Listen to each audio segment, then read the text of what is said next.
आप सबका फिर से स्वागत है आपके अपने YouTube चैनल जीके जीएस पे। यहाँ पे हम लोग जीके जीएस से रिलेटेड हर दिन कुछ ना कुछ नया सीख रहे हैं। उसी तरह से आज से हम लोग शुरू कर रहे हैं making of the constitution. Constitution बनना कैसे शुरू हुआ, कॉन्स्टिट्यूशन कब बनना शुरू हुआ और कब बन के तैयार हुआ, इस पूरे प्रोसेस में कितने टाइम लगे, ये सारी चीज़ें हमने देखनी है। यहाँ से बहुत सारे क्वेश्चन पेपर में आते हैं, तो आपको कंसंट्रेट होकर ये सारी चीज़ें समझनी, चाहे ग्रुप डी का पेपर हो, आरआरबी एनटीपीसी का पेपर हो, कहीं का भी पेपर हो, आपको ये सारी चीज़ें जरूर एग्जाम में दिखेगा। तो सबसे पहले स्टार्ट करते हैं कि कॉन्स्टिट्यूशन बनना कब शुरू हुआ। तो कॉन्स्टिट्यूशन बनना डायरेक्ट हमें सिर्फ डेट नहीं याद रखनी है, हम एसएसटी और पॉलिटी, हिस्ट्री, ज्योग्राफी जब पढ़ते हैं तो चीज़ों को रिलेट करके पढ़ते हैं। तो हम सबको पता है कि 6 दिसंबर 1946 को कॉन्स्टिट्यूशन के बनाने के लिए प्रोसेस शुरू हुआ, लेकिन उससे पहले की भी कुछ ना कुछ कहानी है इसके पीछे। वहाँ से हम लोग शुरू करते हैं इसकी रियल स्टोरी कि कॉन्स्टिट्यूशन के पीछे का क्या रोल था। तो सबसे पहले महात्मा गांधी जी ने एक आर्टिकल लिखा 1922 के अंदर, टाइटल दिया इंडिपेंडेंस, जो कि यंग इंडिया के अंदर पब्लिश हुआ। उस टाइटल में महात्मा गांधी जी ने अपने कॉन्स्टिट्यूशंस के बारे में डिस्कस किए। फिर फरवरी 1924 में the national demand was introduce by Motilal Nehru. ये नेशनल की जो इच्छा थी उसको पूरा किया, मोतीलाल नेहरू ने प्रपोजल लेके आए। इसके बाद हमारे जो कॉन्स्टिट्यूशन के बारे में प्रोसेस शुरू हुआ, तो ब्रिटिश ने इस कॉन्स्टिट्यूशन को सोचने के लिए एक साइमन कमीशन का ऑर्गेनाइज कर दिया। साइमन कमीशन नाम दे दिया गया, जिसका हेड था साइमन, इसीलिए उसका नाम पड़ा साइमन कमीशन।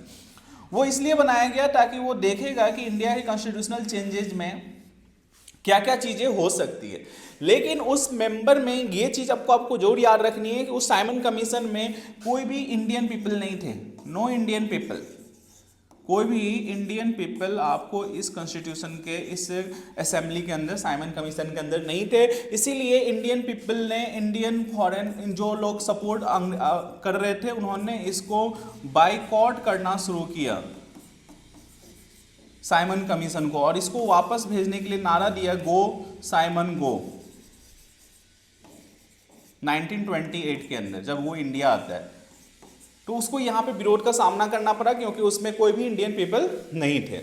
फिर उसके बाद 1928 के अंदर मोतीलाल नेहरू एक प्रॉपर ड्राफ्ट तैयार करते हैं कॉन्स्टिट्यूशनल के लिए, जिसे नेहरू रिपोर्ट बोला गया।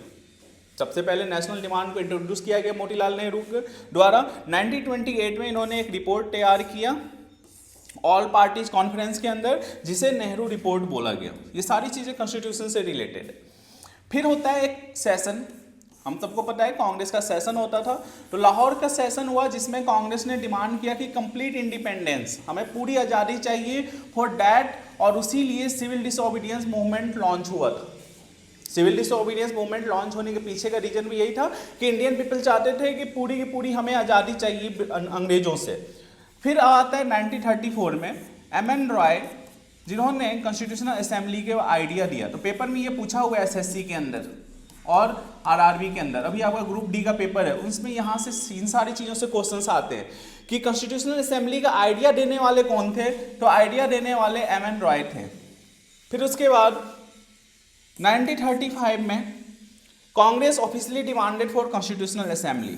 फाइनली इंडियन नेशनल कांग्रेस जो था, उसने कॉन्स्टिट्यूशन असेंबली की डिमांड की, और उसके लिए 1938 में जवाहरलाल नेहरू ने कांग्रेस के बिहाफ पे इंडियन कॉन्स्टिट्यूशन को बोला कि ये फ्रेम होगा, बनेगा विदाउट एनी आउटसाइड इंटरफेरेंस, मतलब बाहरी कोई हस्तक्षेप नहीं होगी, हमारी कॉन्स्टिट्यूशन जरूर बनेगा।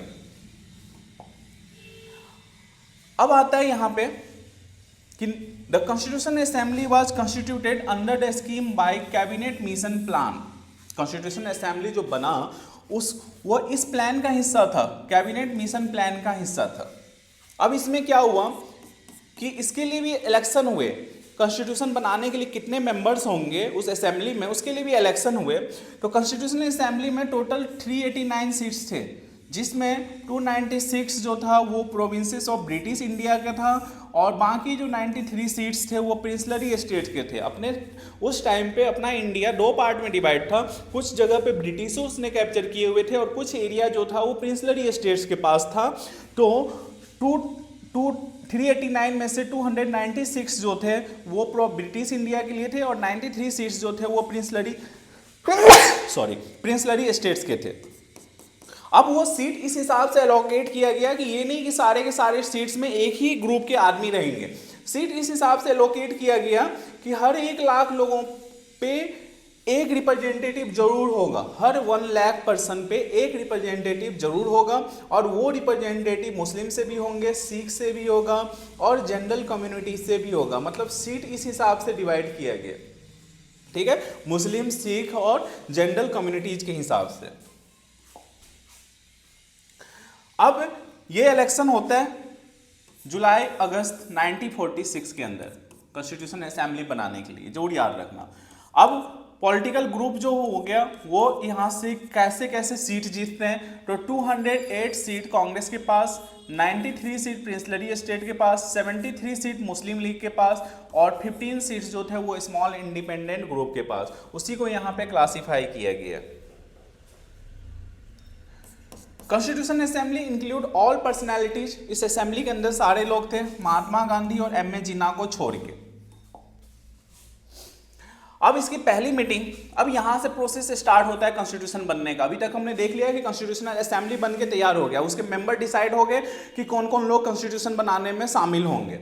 अब यहाँ से पहली मीटिंग जो होती है वो दिसंबर 9, 1946 को होती है न्यू दिल्ली के अंदर, लेकिन उसमें सारे लोग शामिल नहीं होते हैं जो 389 थे, उसमें से सिर्फ 211 मेंबर्स जो है उस मीटिंग को अटेंड करते हैं। क्यों? क्योंकि पूरी की पूरी मुस्लिम लीग जो है उन्होंने उस मीटिंग को बाइकआउट कर दिया, क्योंकि वो लोग चाहते थे अपना अलग state Pakistan.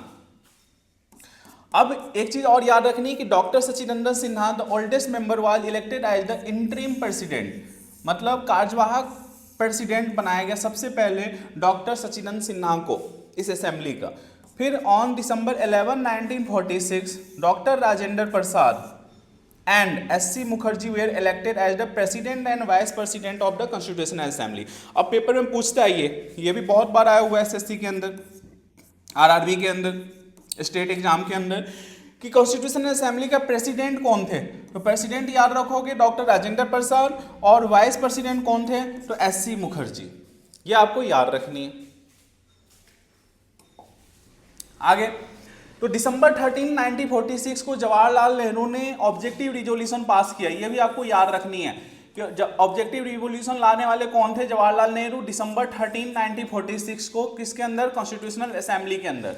Constitutional assembly appoint several committee, इन्होंने बहुत सारे कमेटी बनाई और सबका काम अलग अलग था। इसमें से टोटल बहुत सारे कमेटी थी, लेकिन मेजर कम्युनिटी 8 ही थी, बाकी सारे के सारे माइनर कम्युनिटी थे। तो द मोस्ट इंपॉर्टेंट कमेटी जो थी वो ड्राफ्टिंग कमेटी थी, और ड्राफ्टिंग कमेटी के हेड जो थे वो आपको जो नाम याद रखना है, डॉक्टर BR अम्बेडकर थे। एक इंपॉर्टेंट रोल प्ले किया था एज ए चेयरमैन ग्रुप के। और ड्राफ्टिंग कमेटी 29 अगस्त 1947 से बनना शुरू हुआ था, और इन्होंने अपनी टोटल प्रपोजल बनाने में 141 डेज लिया था। तो अंबेडकर और बाकी मेंबर आपको ड्राफ्टिंग कमेटी में दिख रहे हैं ऑन 29 अगस्त 1947 में। अब ये सारी कमेटी बनी, तो फाइनली वो डेट आता है जब कॉन्स्टिट्यूशन बन के तैयार हो जाता है। वो डेट था आपका 26 नवंबर 1949, और स्टार्ट कब हुआ था, 6 दिसंबर 1946। तो इनके बीच में टोटल टाइम पीरियड कितने हुए, 2 ईयर 11 मंथ एंड 18 डेज, और इसी को हम लोग अप्रोक्सीमेट बोलते हैं 3 ईयर। लगभग 3 साल बनने में कॉन्स्टिट्यूशन को लगे थे। इसमें बहुत सारे कमेटी ने अपने अपने फीडबैक दिया था, और फाइनली ये बन के तो तैयार हो गया था। और लागू कब हुआ, 26 जनवरी 1950, और इसी दिन को हम लोग रिपब्लिक डे मनाते हैं। इसी दिन को अंदर हम लोग रिपब्लिक डे मनाते हैं। तो इस तरह से कॉन्स्टिट्यूशन बनना शुरू हुआ और बन के तैयार हुआ, और फाइनली 26 जनवरी को हम लोग रिपब्लिक डे मनाते हैं। क्यों? क्योंकि उसी दिन हमारा संविधान बन के तैयार लागू हो चुका था पूरे देश के अंदर। ठीक है, अब अगले वीडियो में हम लोग देखेंगे कि कौन से देश से क्या लिया गया, क्योंकि हमारा कॉन्स्टिट्यूशन रिटेन कॉन्स्टिट्यूशन था और एक बहुत बड़ा कॉन्स्टिट्यूशन था जो दुनिया के बाकी देशों से लिया गया, डेमोक्रेटिक कंट्रियों से। अब वो सारी चीज़ों को हमने अगले वीडियो में डिस्कस करनी है। तो उम्मीद करता हूँ आज के वीडियो आपको समझ में आई होगी। तब तक के लिए thank you and have a nice day.